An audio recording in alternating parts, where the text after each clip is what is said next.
Hello दोस्तों, स्वागत है आप सभी का। जैसे कि हम लोग चर्चा कर रहे थे शनि और बाकी ग्रहों की युति के ऊपर, तो इसी युति को समझाने के लिए मैंने पिछला वीडियो जो है वो 6, 8, 11 वाले प्रभाव को समझाया था आपको। अब मुझे उम्मीद है कि आपने अगर वो वीडियो देखा है तो आपको ये बहुत आसानी से समझ में आएगा। अगर वो वीडियो नहीं देखा है तो आपको आई बटन पे वो वीडियो मिल जाएगा, उसको एक बार देख लीजिएगा, क्योंकि उसमें हमने जिंदगी से कंसेप्ट्स को समझा दिया है। अब जिंदगी के उस कंसेप्ट को समझ चुके हैं तो अब अगला सूर्य के साथ शनि की युति को भी अपन समझने की कोशिश करते हैं। बहुत ज्यादा दिमाग लगाने की जरूरत नहीं पड़ती, सीधे ही कोई सी भी किताब खोलिए और उसमें लिख देगा सूर्य शनि की युति मतलब ये तबाही वो तबाही और ये नौकरी और वो नौकरी, ठीक है। लेकिन समझना कि रियल लाइफ के अंदर क्या वो चीजें दिखती हैं तो कैसे दिखती हैं, क्या उसके पॉजिटिव्स हैं और क्या उसके नेगेटिव्स हैं। तो चलिए शुरू करते हैं शनि सूर्य की युति। देखिए, पहली चीज जो हमें देखनी है कि काल पुरुष कुंडली में सूर्य जो है वो पंचम भाव के स्वामी बनते हैं, शनि जो है वो दसम भाव के स्वामी बनते हैं और लाभ 11वें भाव के भी स्वामी बनते हैं। तो ये तो हुई कुंडली। अब या तो मैं कुंडली से उठाऊं और चीजों को समझाने लगूं, या फिर जिंदगी से उठाऊं और कुंडली में लगाने लगूं। तो चलिए जिंदगी से चलते हैं। जिंदगी में सूर्य जो है सन, वो किसका कारक है? पहली चीज कि सूर्य दुनिया में क्या करता है। आप सभी ने सूर्य को देखा है।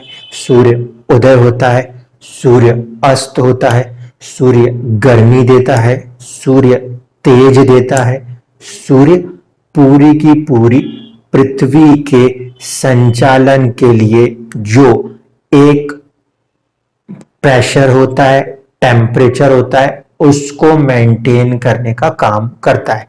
इसीलिए हम एक्चुअल में कुंडली के अंदर सूर्य को ग्रहों का राजा कहते हैं, सूर्य को पिता के तुल्य मानते हैं, सूर्य को सरकार मानते हैं। वो जो भी चीज जो सब कुछ चलाती हो वो एक तरह से सूर्य है।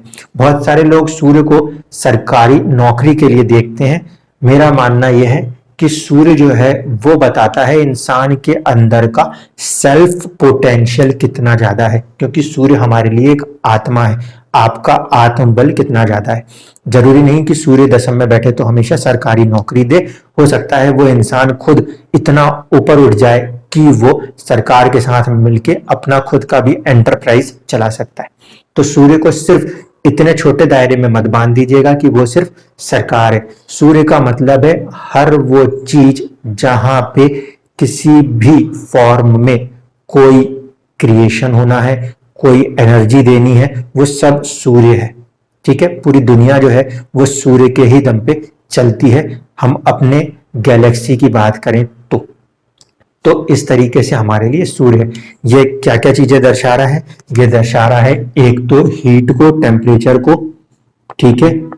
दूसरा ये किस चीज को दर्शाता है? ये दर्शाता है आपके लिए सबसे ज्यादा हम इसको देखते हैं तो हमारे को विटामिन डी की कमी ना हो जाए, हड्डियां कमजोर होती हैं तो हम इसको बोन्स के लिए भी देखते हैं, ठीक है। सूर्य इसके अलावा किस चीज को रिप्रेजेंट करता है? तो ये रिप्रेजेंट करता है किसी भी स्टेट के ऊपर जो टॉप मोस्ट अथॉरिटी है, यानी कि this is called the top most control, जिसे आप अथॉरिटी कहते हो, अथॉरिटी, ठीक है। सूर्य जो है वो दर्शाता है अथॉरिटी को। ये रियल लाइफ है, ठीक है। इसी में अगर ये बहुत ज्यादा बढ़ जाता है तो वो ईगो कहलाता है। Confidence, over confidence and third is ego. तो वो भी सूर्य का ही एक पार्ट होता है। अब वो डिपेंड करेगा कि वो नेगेटिव वे में बढ़ गया तो ईगो है, पॉजिटिव में रहा तो कॉन्फिडेंस है, ज्यादा ही पॉजिटिव हो गया तो फिर ओवर कॉन्फिडेंस है। अब बात कर लीजिए शनि की। रियल लाइफ में शनि क्या है? सैटर्न क्या है? रियल लाइफ में सैटर्न को अगर आप देखोगे तो ये है आपका स्ट्रक्चर, डिसिप्लिन, ये सब क्या है? ये शनि के टर्म्स है। डिलेज, हार्डवर्क, ये क्या है? ये शनि की क्वालिटीज है, ये इसके टर्म्स है। शनि की क्या क्वालिटी मैंने बोली? डिले करना, हार्ड वर्क कराना, तो ये सब क्या है, ये क्वालिटी है शनि की। ठीक है, शनि रिप्रेजेंट किसको करता है, गरीब तबके को। दिस इज वाई कि शनि जो है वो लीडर ऑफ द मासेस है, गरीब तबकों का राजा है, वो है शनि। ठीक है, अब एक बार इनके नक्षत्रों पे आ जाएं, फिर हम कुंडली की तरफ चलेंगे। जिंदगी में आप इन दो बातों को समझ लीजिए कि सूर्य का मतलब है कहीं ना कहीं अथॉरिटी, सूर्य का मतलब होता है पूरी दुनिया का संचालन, सूर्य का एक सीधा सा मतलब होता है कि सभी चीजों का संचालन उसे करना है, और शनि का मतलब होता है कर्म, लाभ या डिले करना, हार्डवर्क करना, कहीं ना कहीं कर्म करना, उसका सीधा सा मतलब है। अब नक्षत्र के पॉइंट ऑफ व्यू से अगर बात करते हैं तो जो सूर्य है उसके जो नक्षत्र हैं, देखिए सूर्य की राशि होती है 5 नंबर में आती है, नक्षत्र जो होंगे वो नक्षत्र कहाँ कहाँ पर आएंगे एक बार थोड़ा सा समझ लीजिए, ज्यादा वक्त नहीं लगता इसको समझने में। यहां से अगर गिनना शुरू करते हैं तो सूर्य का नक्षत्र पहले वाले में आएगा और दूसरे में आएगा, क्योंकि पहले होता है केतु, फिर आता है शुक्र, शुक्र के बाद होता है सूर्य, इसलिए इसका नक्षत्र आपको मिलेगा 1 नंबर के अंदर, 2 नंबर राशि के अंदर। इसका नक्षत्र हमें मिलेगा 5 नंबर के अंदर और 6 नंबर के अंदर। तो यहाँ पे हम कर देते हैं 5,6। इसी तरीके से हमें मिलेगा 9 और 10 के अंदर, तो ये हो गया 9,10। ठीक है, नक्षत्र के आधार पे आप समझ गए कि सूर्य के नक्षत्र कहाँ कहाँ पे आते हैं। इनका जो मैक्सिमम चरण होता है वो आपको 1 नंबर राशि में दिखता है, और थोड़ा सा एक पार्ट जो है वो आपको दूसरी राशि में दिखाई देता है, 2 नंबर की राशि में। 5 नंबर के अंदर उसमें रहता है, और 5 नंबर के बाद 6 नंबर में रहता है, इसी तरीके से 9 नंबर में रहता है और 10 नंबर में रहता है। किसी बार सूर्य पर पूरी चर्चा करूंगा तो ये पूरी कहानी समझा दूंगा कि आपको बिल्कुल कंठस्थ हो जाए कि कुंडली में सूर्य का मतलब क्या होता है, क्योंकि ये बहुत ही इंपॉर्टेंट ग्रह है। आंखों की नजर से लेकर ये वो ग्रह है जो कि आपको कॉन्फिडेंस देता है जिंदगी में किसी काम को करने का, तो इसकी मान्यता, इसकी इंपॉर्टेंस कम नहीं हो सकती। शनि को देख लीजिए, सैटर्न नन्ना मुन्ना सा ग्रह, 2 राशियों का स्वामी। एक आती है इसके पास 10 नंबर की राशि, एक आती है 11 नंबर की राशि। ठीक है, नक्षत्र ज्यादा कोई नक्षत्र पे इंपैक्ट नहीं रखता। ठीक है, ये रखता है 4 नंबर के लिए, 8 नंबर के लिए और 12 नंबर के लिए। तो ये हो गए 4 नंबर, 8 नंबर की राशि और 12 नंबर की राशि। अब इनको आपस में कनेक्ट करना है, और समन्वय ही कुंडली है। मैंने आपसे कहा था एस्ट्रोलॉजी और कुछ नहीं है, अगर आप समन्वय बिठाना सीख गए तो आप एस्ट्रोलॉजी सीख गए। अब आए यहां तक, ऊपर की चीज जो थी वो जिंदगी थी, authority, hard work, delay and efforts and works. साथ ही साथ फादर को भी रिप्रेजेंट करते हैं हम उसी के साथ। सूर्य के लिए ये नक्षत्र हो गए, ये राशि हो गई, ये राशि हो गई, ये नक्षत्र हो गए। पहले बात कर लेते हैं कि राशि और नक्षत्र से कोई कॉमन पॉइंट बनता है क्या। तो देखिए, जब हम कैलकुलेशंस निकालना शुरू करते हैं, रिसर्च करना शुरू करते हैं, तो निकल के आती है बातें कि 10 नंबर की राशि का जो है सूर्य का नक्षत्र विराजमान है। इसी तरीके से यहाँ देखें तो 4, 8, 12 में कोई कॉमन नहीं है, यहाँ पे देखें तो कोई इसके अंदर कुछ भी कॉमन नहीं है। तो ये 10 नंबर जो है ये कॉमन टर्म है। Then using the mathematics, applying the common terms, तो कॉमन फैक्टर इज 10 नंबर। समझ पा रहे हो आप कि जब कभी भी शनि की युति, जब कभी भी सैटर्न कनेक्ट हो जाए सन के साथ, तो कौन सा हाउस ज्यादा प्रोमिनेंट हो गया। जहां भी कुंडली में 10 नंबर लिखा है वो हाउस प्रोमिनेंट हो गया। जहां भी कुंडली में 10 नंबर लिखा है वो हाउस प्रोमिनेंट हो गया। कौन सा हाउस प्रोमिनेंट हो गया, कर्म का हाउस प्रोमिनेंट हो गया। ठीक है, ये इस तरीके से करने के बाद आपको नजर आने लगता है। ये कुंडली में से निकली हुई जानकारी। ठीक है, अब थोड़ा सा बात इस वाले पे कर ली जाए, 5, 10 और 11 के ऊपर, क्योंकि भाई ये तो वो है जो उसका डोमेन है। राशि किसी भी प्लेनेट का डोमेन होती है। ठीक है, तो सूर्य का डोमेन है 5 नंबर की पूरी राशि। जब हम कभी भी काल पुरुष की कुंडली बनाते हैं तो 5 नंबर की राशि को जोड़ते हैं राजसिक तत्व से, क्योंकि सूर्य एक राजा है। और इसी के साथ साथ पंचम भाव ध्यान रखिएगा, शब्दों पे ध्यान रखिएगा। 5 नंबर की राशि जो है वो राजसिक तत्व में आ रही है सूर्य के होने के कारण। लेकिन पंचम भाव जो है इसे हम जोड़ते हैं पास्ट बर्थ की किस्मत के बारे में, पूर्व जन्म की जो भी हम किस्मत देखना चाहते हैं वो हम पंचम भाव से जोड़ते हैं। इसी तरीके से फिफ्थ हाउस जो है वो हमारा मंत्रणा शक्ति है, हम कितना किसी चीज को सोच सकते हैं, क्या उसके अंदर बारीकी निकाल सकते हैं, ये आपका पंचम भाव होता है। आपकी कुंडली में आपका जो संतान प्राप्ति है, जिसे हम प्रथम संतान प्राप्ति देखना चाहते हैं तो पंचम भाव को देखते हैं। ये भी याद रखिएगा कि पंचम भाव में सूर्य का बैठना अच्छा नहीं माना जाता क्योंकि वो गर्भ नष्ट कर सकता है, लेकिन अपनी राशि में बैठने के बाद भी सूर्य तबाही दिखा सकता है, ये पहली बात समझनी थी। सूर्य कहाँ पे अच्छा और कहाँ पे बुरा? सूर्य उच्च का हो जाता है मंगल की राशि में, सूर्य नीच का हो जाता है शुक्र की राशि में। ठीक, इतनी बातें हमें समझ में आती। शनि के उच्च और नीच में भी इन दोनों के जस्ट अपोजिट है कि शनि जो है वो उच्च होता है शुक्र की राशि में और नीच हो जाता है मंगल की राशि में। तो ये सारी चीजें जो है ये हमें कंजंक्शन को समझने में जरूरत पड़ेगी। अब देख लीजिए, मैंने आपको सुबह यानी आज के एक लेक्चर में इस बात को समझाया था कि शनि जब भी कनेक्ट करे तो उससे 8वें को वो हमेशा बल देगा। शनि जब भी कनेक्ट करेगा तो 6, 8, 12 में 8वें को पॉजिटिवली ही डेवलप करेगा, पूरी तरीके से सिर्फ बढ़ाएगा और बढ़ाएगा। ठीक है, और जब कभी भी कनेक्ट करेगा तो 6 में पहले बढ़ा के आगे परेशानी दे देगा, 12वें में पहले परेशानी दे दे या पहले बढ़ा दे और फिर परेशानी दे दे, तो ये चीजें दे सकता है। लेकिन 8वें में हमेशा क्या करेगा? बढ़ाएगा ही बढ़ाएगा। तो देखिए, इस कॉम्बिनेशन के अंदर कर्म से गिनना शुरू करें तो ये 8वां भाव है। कर्म से जो लिखेंगे तो 1, 2, 3, 4, 5, 6, 7, 8। इसका मतलब है कि शनि का जब कभी भी कॉम्बिनेशन सूर्य के साथ आएगा तो वो किसको ज्यादा प्रेफरेंस दे रहा है? फिफ्थ को, यानी कि सूर्य की राशि जहां भी है उससे उसकी एक राशि, क्योंकि षडाष्टक है 6, 8 है, तो वो उसको सपोर्ट जरूर करता है। इसका मतलब ये होता है कि शनि हमेशा सूर्य को सपोर्ट करने आता है। जो आपको इतना डरा दिया जाता है कि नहीं ये खराब ये खराब, इसमें समझिए शनि का जो नेचर है, शनि के नेचर के हिसाब से हम देखेंगे तो वो सूर्य को सपोर्ट करता है।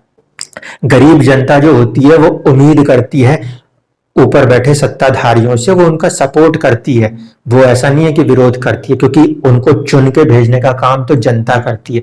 यानी कि किसी भी कंडीशन में सूर्य को जो स्ट्रेंथ मिलती है आपको, वो स्ट्रेंथ देने का असली काम तो शनि करता है। यही कारण है कि जितनी भी सरकारी नौकरियां होती हैं या सरकार के किसी भी काम में जो चप्पल रगड़ने का काम होता है, एड़ी रगड़ने का काम होता है, इतना ज्यादा चलना फिरने का काम होता है, वो सबका जिम्मेदार कहीं ना कहीं शनि है। कहीं ना कहीं किसी भी अथॉरिटी के अंदर जो बिहाइंड द सीन वर्क्स करने वाले लोग हैं उन सबके पास प्रोमिनेंट क्या होता है? शनि होता है। क्योंकि इसके अंदर तो ईगो आ जाएगा, इसके अंदर तो चलाने की भावना आ जाएगी, चलाएगा तो वो वर्कर्स के साथ ही ना। देश की कोई सी भी सरकारें रही हो या पूरी दुनिया में कोई सा भी सिस्टम है गवर्नमेंट का, सूर्य ऊपर आदेश देता है, काम तो शनि करता है। इसीलिए ये कॉम्बिनेशन पूरी दुनिया को चलाने के लिए सबसे प्रोमिनेंट कॉम्बिनेशन है, क्योंकि आपके पास अथॉरिटी भी है और साथ साथ हार्ड वर्क भी है। इसमें ध्यान ये रखना कि शनि सूर्य को डिस्टर्ब नहीं करेगा, क्योंकि ये हार्ड वर्क है, ये हार्ड वर्क हमेशा सपोर्ट करेगा, जो कि आगे जाके अथॉरिटी को बनाएगा। ये तब डिस्टर्ब कर देगा, ये तब डिस्टर्ब कर देगा जब कभी भी सूर्य कुछ गलत करने जाएगा। तो ये डिसिप्लिन का प्लेनेट है, डिलेज और हार्डवर्क का प्लेनेट है, ये इसको कंट्रोल करने लगेगा। ठीक है, ये पहली बात समझना। यहां से इस बात को आप समझ सकते हो, जब मैंने आपसे कहा था कि शनि अपने से 8वें को स्ट्रेंथ आउट करेगा, तो यहां से इसकी राशि 8वीं है, इसलिए इसको स्ट्रेंथन करेगा ही करेगा। इसमें जो चुनौतियां आती हैं वो ये आती हैं कि जो फादर है ना, क्योंकि सूर्य फादर का कारक है, तो फादर के साथ जो रिलेशंस है उसमें थोड़ा सा हार्डशिप आ जाती है, डिलेज आ सकता है, वो चीजें हो सकती है। क्यों? क्योंकि शनि जो है वो रिलेशन का प्लेनेट नहीं है तो सूर्य भी नहीं, लेकिन फिर भी ये कॉम्बिनेशन वहां थोड़ी सी चुनौतियां जरूर दे सकता है फादर के साथ रिलेशंस में। बोन्स का अगर ये कारक है और ये स्ट्रक्चर का कारक है, तो ये दोनों जब मिलेंगे तभी तो एक अच्छी स्ट्रक्चर हेल्थ आएगी, तो वहां पे भी ये चीजें सपोर्ट करती हैं। अब देखिए, 5 नंबर को 11 नंबर से देखेंगे तो फिर ये 9th है। 9th पे शनि का कुछ नहीं है। 9th पे एक ही बात उठ के आती है, जैसा कर्म होगा वैसी किस्मत होगी। तो 9th जो है उसको इस बात का सपोर्ट मिल जाता है कि इससे 9th होने के कारण वो किस्मत है। अगर कर्म अच्छा हुआ तो किस्मत ठीक है, कर्म खराब हो गया तो किस्मत खराब है। तो यहाँ के लिए ये न्यूट्रल हो जाता है। ठीक है, ध्यान रखना कि सूर्य शनि की युति जो है वो लग्नों के हिसाब से डिसाइड करनी पड़ती है मोस्ट ऑफ द टाइम, क्योंकि हर जगह वो पॉजिटिव आए ऐसा नहीं होता। होता क्या है कि कई एक कॉमन रूल है जो आपको समझना पड़ेगा। जब कभी भी कोई क्रूर ग्रह केंद्र का स्वामी हो तो क्रूरता छोड़ देगा, और जब कभी भी कोई सौम्य ग्रह केंद्र का स्वामी है तो सौम्यता छोड़ देगा। यह सबसे पहला ध्यान रखना पड़ता है इस प्रिडिक्शन को लगाने के पहले, क्योंकि अगर सूर्य केंद्र का स्वामी हो गया तो उस परिस्थिति में सूर्य भले क्रूर है लेकिन वो वर्क करेगा पॉजिटिवली, अच्छा होगा।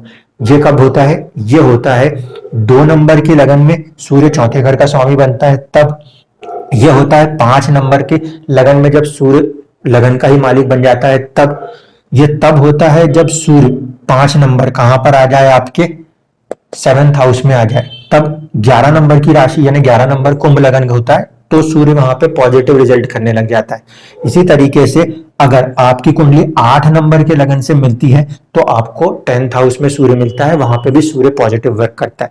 यही कारण है कि जो 4 लगन है कौन कौन से हो गए? वृषभ होगा, दूसरा सिंह लगन होगा, तीसरा कुंभ लगन होगा और चौथा वृश्चिक लगन होगा।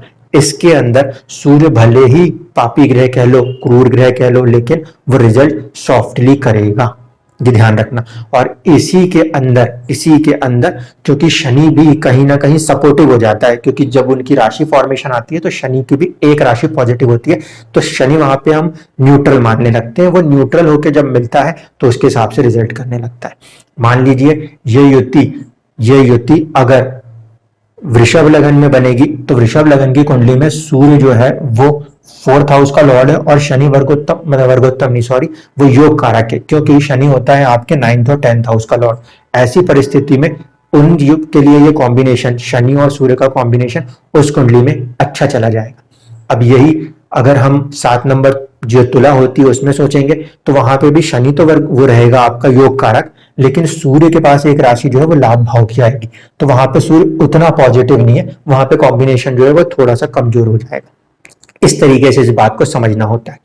अब यहां तक तो हमने इधर से बात देखी थी कि ये इसके साथ कैसा है, इसके साथ इसको भी समझ लेते हैं एक बार।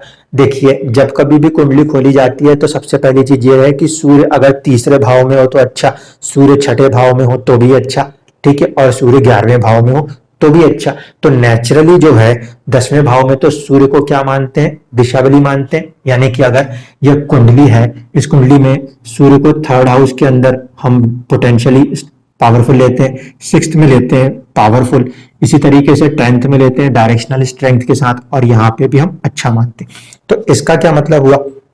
इसका मतलब ये हुआ कि नेचुरली अगर हम देखते, जैसे मैंने आपको शनि का वीडियो में समझाया था, वैसे ही सूर्य के लिए छठा वाला जो है वो फैक्टर सपोर्टिव है, वो खराब नहीं है। तो यहां से ये जो है ये छठा ही फैक्टर आएगा ना, 1 2 3 4 5 6, इसीलिए सूर्य से शनि का कॉम्बिनेशन कर्म के लिए खराब नहीं होगा। सूर्य कभी भी शनि को उसका कर्म करने से नहीं रोकेगा, हार्ड वर्क को कर्म करने देगा। लेकिन बस हो ये जाता है कभी कभी कि ना ज्यादा अथॉरिटी के साथ इंसान हार्ड वर्क करने लग जाता है। ये थोड़ा सा एक नेगेटिव एस्पेक्ट कह सकते हो कि काम तो कर रहा है लेकिन अपने आप को ज्यादा सुपीरियर मान के कर रहा है। ये एक चुनौती आ जाती है इस कॉम्बिनेशन में। इसके अलावा इसका कोई नेगेटिव इंपैक्ट एज सच नहीं होता। ये वाला जो है ये थोड़ा बहुत लाभ है, तो उसमें बहुत ज्यादा कोई नेगेटिव इंपैक्ट नहीं है, क्योंकि सूर्य कोई भी ग्रह लाभ भाव में आने पे लाभ देता है, ये माना जाता है। तो इसलिए ये कॉम्बिनेशन उतना ज्यादा नेगेटिव नहीं है जितना कि बुक बता देती है। इसमें चुनौतियां क्या आती हैं, अब इनको समझ लीजिए। अगर आपने जिंदगी से ये सारी चीजें समझ ली तो चुनौती भी 2 मिनट में आपको समझ में आ जाएगी। 2 ही शब्दों का खेल था जिसको कि समझाना था। एक है वो है डिलेज, हार्डवर्क, और दूसरा है वो है ईगो। डिलेज, हार्डवर्क और ईगो, अगर ये शब्द आपको समझ में आ गया तो आपको इसमें चुनौती समझ में आ गई। देखिए, शनि क्या करा रहा है आपके साथ, हार्ड वर्क करा रहा है और साथ ही साथ वो क्या करा रहा है, डिले करा रहा है। अब सूर्य जो है वो वो बहुत ही ज्यादा पेशेंस के लिए नहीं जाना जाता। सूर्य जो है वो अथॉरिटी बोलती है मैंने काम दिया और काम हो जाना चाहिए। तो जब ये डिलेज जो है ना, जब ये डिलेज सूर्य के ऊपर इम्पैक्ट करते हैं तो उसकी अथॉरिटी में थोड़ा सा जो टाइम लगने लगता है वो चीज हैरासमेंट कहलाती है। शनि का डिले का फैक्टर जब सूर्य की अथॉरिटी के साथ आता है तो चीजों को जो अथॉरिटी पाने के लिए भी एक डिले आ जाता है, या अथॉरिटी बहुत चीजें जल्दी काम चाहती हैं लेकिन शनि उस फैक्टर को थोड़ा सा लेट कर देता है, तो यहाँ पे चुनौतियां शुरू होती हैं। तो ये जिम्मेदार हो जाता है फ्रस्ट्रेशन का कि मैं तो बहुत ही ज्यादा पॉजिटिव हो गया, ओवर पॉजिटिव हो गया और मेरे को वो चीज चाहिए, तो वो मैंने क्या कर दिया, अपने कॉन्फिडेंस को ईगो में या ओवर कॉन्फिडेंस में कन्वर्ट कर दिया। जब कभी भी ऐसी कंडीशन होगी तो फिर ये युक्ति नेगेटिव काम करेगी। जैसे कि 1 नंबर की राशि में सूर्य उच्च का हो जाए, आपकी ईगो बहुत ऊंची हो जाए लेकिन आपका कर्म शनि जो है वो नीच पड़ जाए, तो ऐसे में क्या होगा, ईगो बढ़ गई, कर्म हो नहीं रहा, रिजल्ट क्या होगा, कुछ भी नहीं, क्योंकि कर्म नहीं है तो लाभ कहां से होगा। पहली चीज। यही युक्ति अगर 7 नंबर में बन जाए मान लीजिए, तो क्या होगा, सूर्य नीच का हो जाएगा और शनि जो है वो स्ट्रेंथन हो जाएगा। ऐसी कंडीशन में क्या कहेंगे भाई, ऐसी कंडीशन में जो हमारा सोल है, जो हमारी ईगो है, उसमें तो कमी आ गई, लेकिन सोल जो हमारा कॉन्फिडेंस है वो भी तो कम हो गया।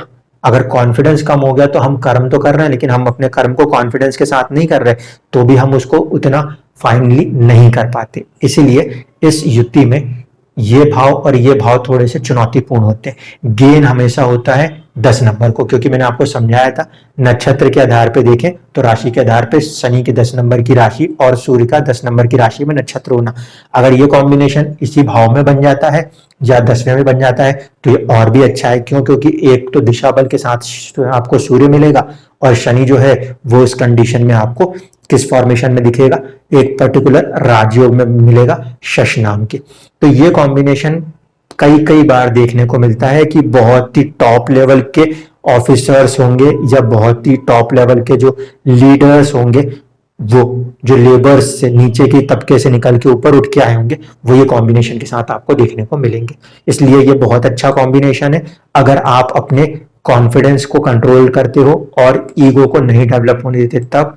दूसरी तरफ पे आप अपने हार्ड वर्क को बिल्कुल कंसिस्टेंट रखते हो, सूर्य की हीट के कारण अपने हार्ड वर्क को डिस्ट्रॉय नहीं होने देते तब। अन्यथा यही कॉम्बिनेशन है, फिर किताबें लिख देती हैं कि ये युति अच्छी नहीं मानी जाती, लेकिन जिंदगी में ये युति अच्छी है, क्योंकि जब तक जनता सपोर्ट नहीं करती तब तक कोई भी डेमोक्रेसी हो या कुछ भी हो, राजा नहीं बनता। और अगर राजा कहीं गलत कर जाए, यानी सूर्य अगर नेगेटिव हो जाए, तो जनता नाराज भी हो जाती है, तो कर्म खराब भी होते हैं। यही चीज कुंडली के अंदर हमें दिखाई देती है। बस इतनी चीज हमें यहाँ पे समझनी थी। धन्यवाद।